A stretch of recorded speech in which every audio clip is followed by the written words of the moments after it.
Welcome to Totally Talent Podcast by HR.com, your go-to source for all things talent. Whether you're looking for expert insights on high-volume hiring, the latest trends in recruitment technology, or strategies for building a winning team, we've got you covered. Join us for each episode as we dive deep into the challenges and opportunities shaping the talent landscape today. Let's get started. Hey friends, welcome back to another edition of Totally Talent on HR.com. I am your host, Mike Wood, and I am here with Krishay from Symbal AI. Krishay, how are you? I'm doing well. How are you all? Now, I'll let you pronounce your last name because I'm really bad at last names. I know I have an easy last name, Wood, but what's your full name just so people can find you? Absolutely. I am Krishay Mukhija. I'm on the island of Puerto Rico right now, so people go with the J silent. Oh, so nice. Yeah, as well. I'll go by either one. That's great. I'm jealous. You're in nice weather. I'm out in Massachusetts where it's cold and dark all the time. Yeah. I can't complain. Nice. So I wanted to talk a little bit about you and your background. Tell me like how you got kind of in this industry and what's your background? Yeah, absolutely. So I have actually been in staffing and recruiting world since I was 16. Wow. My first ever summer internship was at a staffing agency based out of Florida. It was a healthcare staffing firm. And the very first task they gave me, I think it was kind of like a hazing ritual per se, was they gave me this database of credentialed nurses in Florida. And they had bought it off some source, wherever it was. It was tens of thousands of names. And they said, hey, by the end of the summer, I want you to call and text every single person in this data set and see if you can get us any placement. I started doing that. And unfortunately, as I was calling these names, I was calling family members and relatives. I was seeing that quite a few folks actually had passed away, which is very sad to see.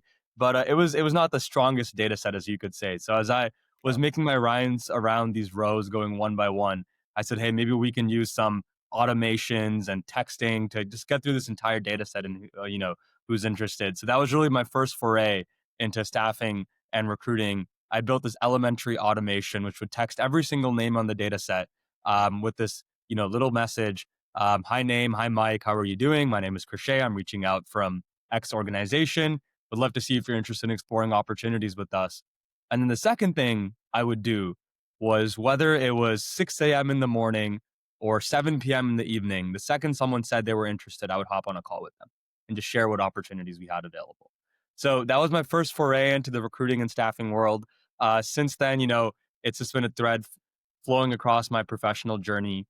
A few years later, I was working at a venture capital firm called General Catalyst.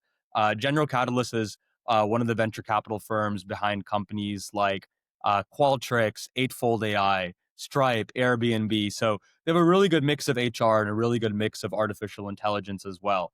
And over here at General Catalyst, we had a fund called Creation that was focused on building startups in-house. So we would attract these amazing experienced founders and say, hey, we're going to equip you with your dream capital and we're going to equip you with your dream team.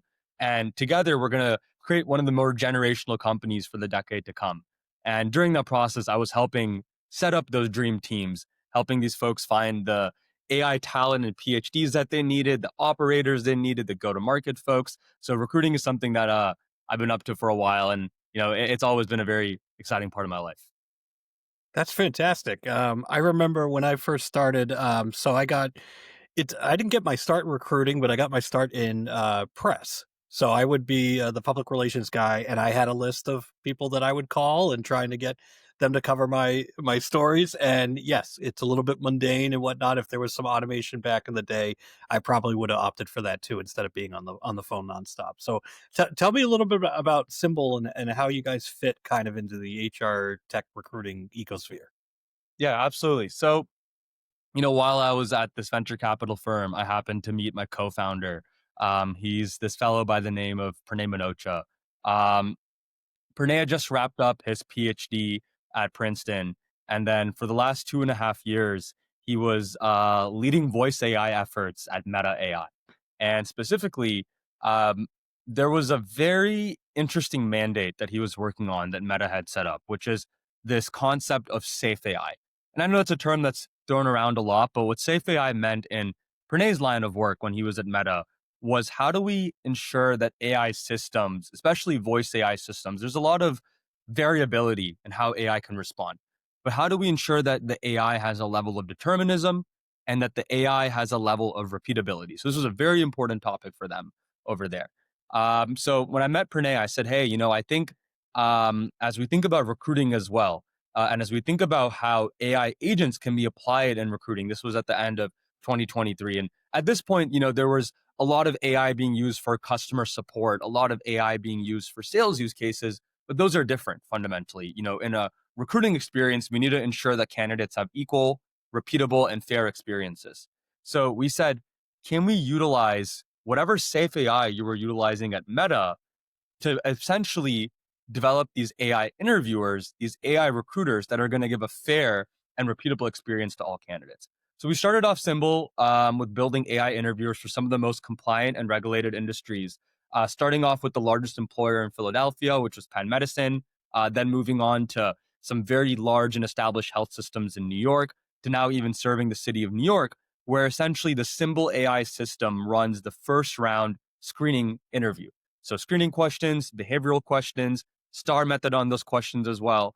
And as we started working with these partners of ours, they said, hey, can you support us with sourcing, with reference checks, with onboarding, a lot more workflows that a recruiter has to do besides screening. That's a very important part of the recruiting journey. I saw somewhere that recruiters spend 48% of their week on paper and phone screening, but the remaining 52% is still spent on, taking a candidate from start to finish line. And we're also now building workflows around that. So Symbal AI is a tool that supports with that first 60% of talent acquisition, all the way from sourcing to screening and interviewing to scheduling to onboarding.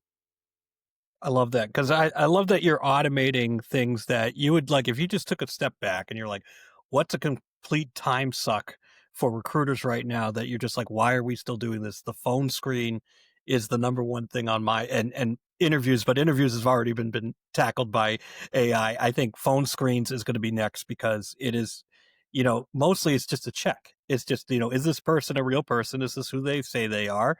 But it's tremendous time about being on the phone and whatnot. My wife's a recruiter for healthcare, and that's a majority of her job is phone screening. She could be doing so much more if she wasn't just phone screening these people. So I'm glad that you found a way to kind of automate that. I don't think candidates will be I think they'll get used to the automated phone screen as just like a check to make sure that they are who they say they are. So I think that's logical. Tell me, like, I'm curious. So you had Penn Medical or medical person in Pennsylvania. Like, what was their initial kind of like? How did you do the value prop to them, get them on board, and what kind of success did they see? Yeah, absolutely. So I think, like you rightfully said, a lot of the time that especially recruiters, regardless of the field, whether it's healthcare, manufacturing, light industrials, enterprise, etc., is spent on that initial screening. And I would say, what we are seeing this trend, which is the AI is not just used for phone screening, check off A, B, C, D, and E, but we're now blurring the line between phone screen and assessment and open-ended questions. So most of the folks that we partner with, they're going to do your screening questions, but they're going to add on 4 to 5 behavioral questions also. Because if we have access to the candidate, we have them as a, not the right phrase, but as a captive audience, let's go ahead and Yep. ask a few more questions as well, understand where they're coming from. Now, in the perspective of Penn, it's a very interesting one. Philadelphia, let's say that's the city which is a 3 by 3 mile size of the organized city over there, and we have 5 health systems competing for talent, right? So we have Jefferson Health, Children's Hospital Philadelphia, Tower Health, Temple Health, many other health systems that might be present in the New Jersey area as well, competing for talent in this very small radius. So over there, 2 things were very important. Number one was quality of candidate experiences, that in this race for talent, we need to use automation. That's table stakes, that's de facto. But when we are using automation, how do we ensure that, it's not these one-way interviews that may feel a little bit one-sided, that may not give the best candidate experiences. It's not these texting bots that are type 1 to do this, type 2 to do this, but it's a very natural, empathetic experience that's like interacting with a human. So that was the first thing that was needed in this race for talent. And the second thing is when we were starting over there, inherently, for I think the case of Penn Medicine, they're the largest employer in Philadelphia. Obviously, they're a very prestigious academic health system. There was this level of brand equity as well, which is okay. Okay, we understand the benefits of an AI interviewer, and I'll get into what those are. But we also need to ensure that it is on brand. It is saying the things that represent our values, and it's not hallucinating. That's a big term that's being used nowadays. Now, in the case of the benefits that they wanted to see, initially when most folks start off with AI interviewers, AI automations in recruiting, there's two very common things that come to mind, right? One is time to fill, and the second is cost per hire, right? And time to fill, if we have a role like environmental services or patient care technicians, we're going to be getting 50 to 100 applicants a day, nonstop. That's never going to stop. It's a very high volume requisition. And how do we ensure that we get through all the folks in a timely amount of time? So what we did with Symbal, first of all, is each candidate gets this AI concierge that first texts them the second they apply, answers their FAQs, schedules a time for a phone screen, allows them to reschedule as many times as they need, conducts a phone screen, and then generates these really intelligent reports that can then be used to help schedule into a hiring manager's calendar. So it's this end-to-end process. It's not just an AI interviewer in isolation. We need someone to take the candidate from start to finish. In that instance, what we saw was average time to phone screen completed, whether it was 20 applicants that have applied or 500 applicants, was 0.8 days.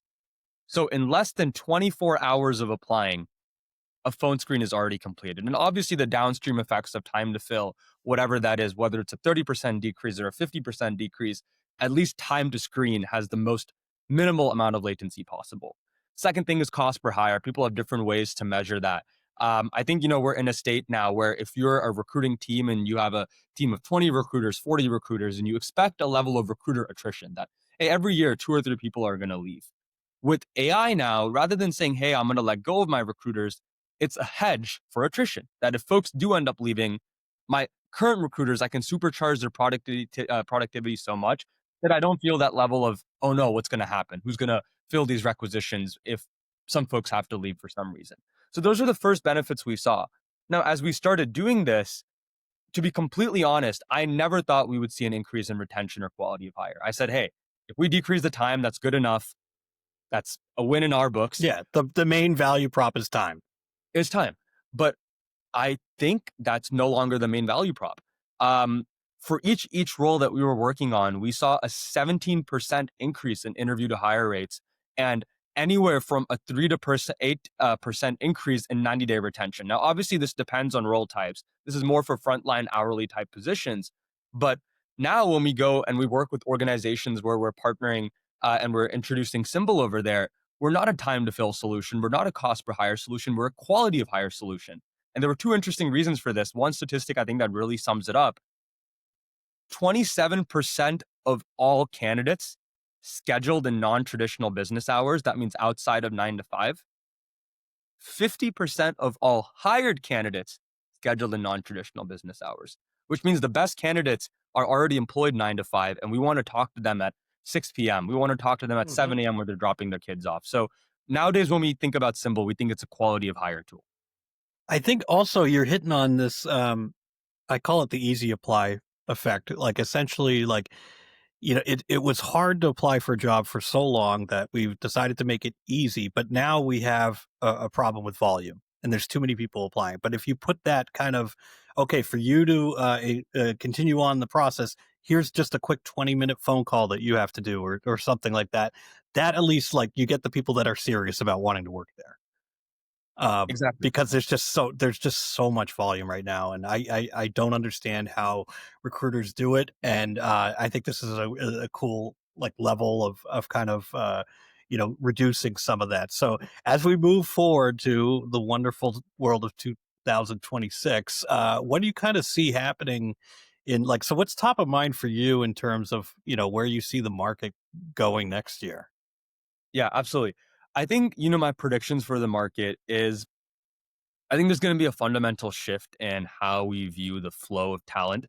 Currently talent lives in so many disenfranchised ecosystems, your CRM, your ATS, your onboarding vendor, your credentialing vendor, your learning and development vendor, your, human capital management vendor, your, succession management vendor and things of that nature. Yes, there is definitely sources where you can centralize all this information.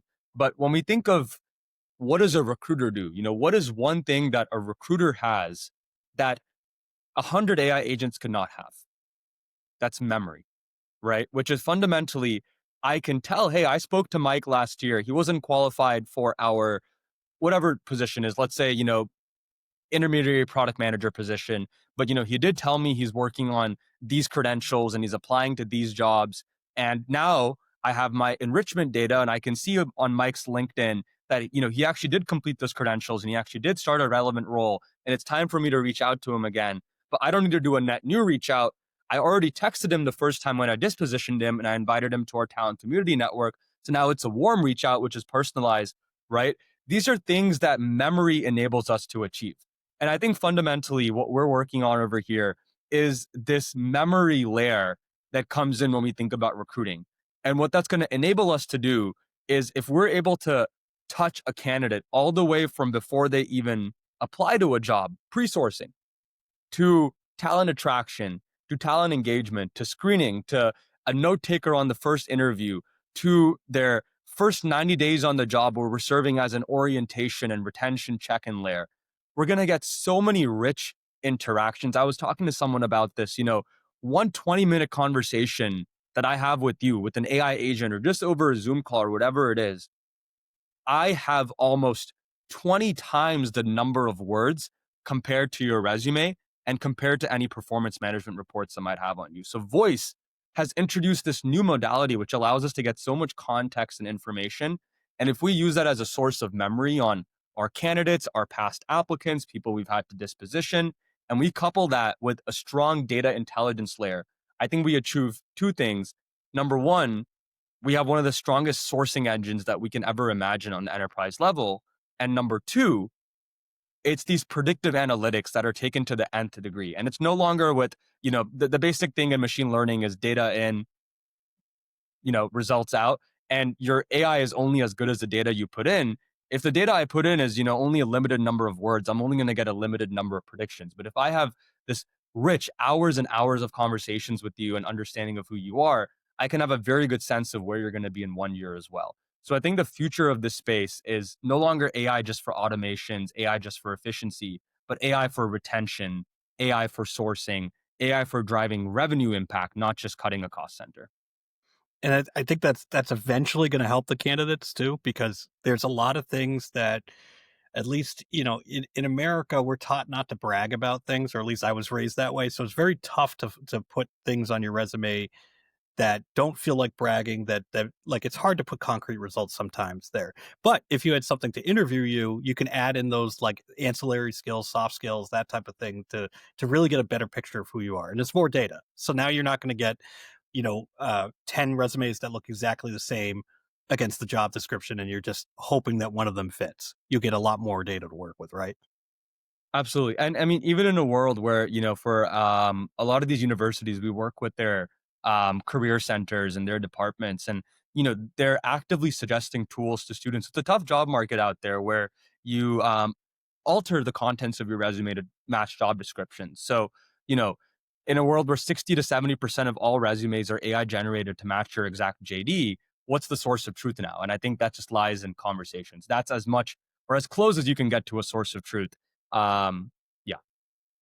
Awesome. Well, I want to thank you for your time, and I hope everybody checks out Symbal.ai.